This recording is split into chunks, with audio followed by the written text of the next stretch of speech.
Hi ladies, welcome to Bibles, Babies, and Business. The month of April's topic is busyness. How many of you feel too busy? Spring break is here, or maybe has passed for some of you, and we are just planning for the spring and the summer, and it is busy. It's just a busy, busy time. More so than feeling busy, how many of you equate busyness with success? Yeah. I've had this realization lately that when I look at the busy mom in her yoga pants running into Starbucks to fuel up with some coffee, 2 kids in tow, about to go grocery shopping, I look at her and I go, wow, she's making it work. She's got it all pulled together. She is so busy and still so successful.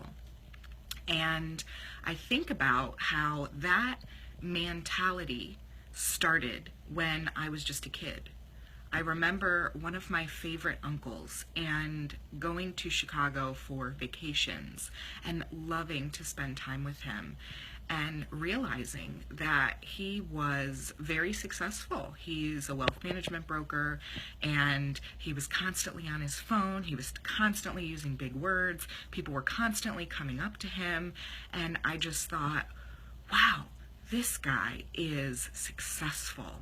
And then I actually thought about my memories of this particular uncle, and I thought about how his phone calls interrupted our card games, or his networking interrupted our vacation, or just thinking his time must be more important than mine.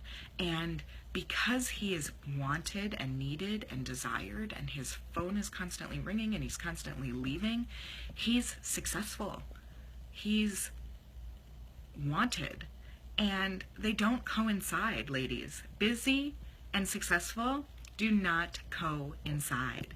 And so today we are going to talk about 3 ways to reduce busyness and increase success. The first way to reduce busyness and increase success is to say yes slowly.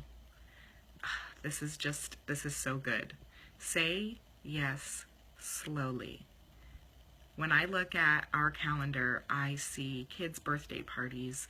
I see constant invitations and need for our time and our commitment.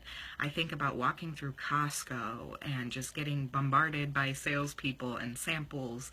I look at my inbox and I see all of these communications from the brands that I work with, and I just think about saying yes slowly. I'm not going to sit here and tell you that saying no is the key to success. I think that there's great value and opportunity in saying yes, but saying yes slowly means intentionality. It means prioritization.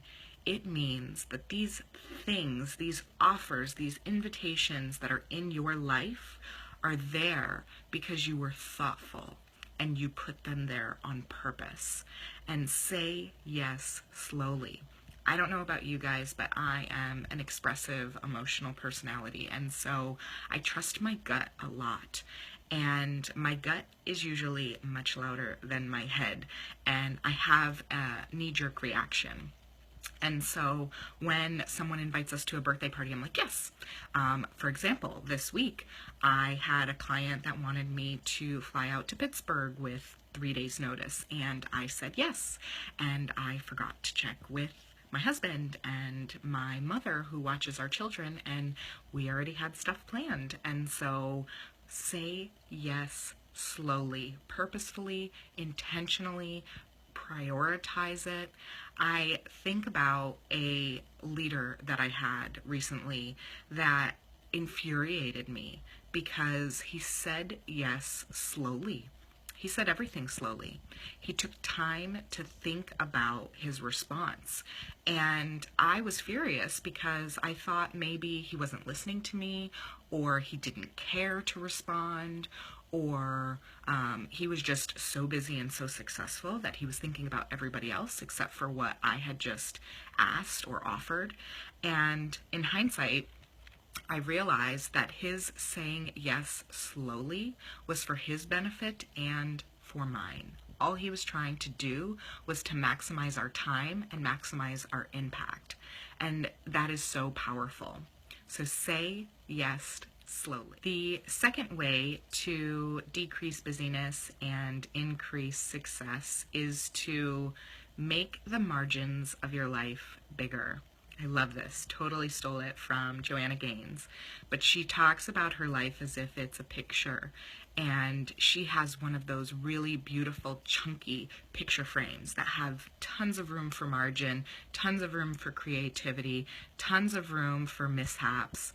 And this really speaks to me, because it gives us the ability to reward the small wins. If we have double and triple booked ourselves, or if we are back to back, then we are missing out on some of the real joys.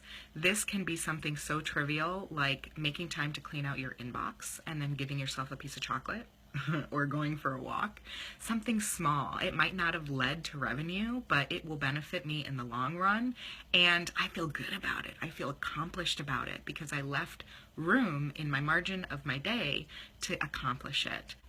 I think about another example of my daughter leaving ballet class. She had a great ballet class like she does every Saturday, and she was dragging her feet getting back into the car, and I was getting a little bit frustrated because we were running late for a birthday party. And she looked at me right before I picked her up to put her in the car, and she did the most beautiful twirl that I have ever seen. It just was so angelic, and she put her hands up like a little ballerina, and I was just in heaven.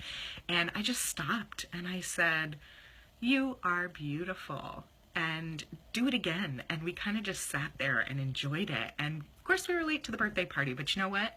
That memory is burned into my brain because I made my margins bigger.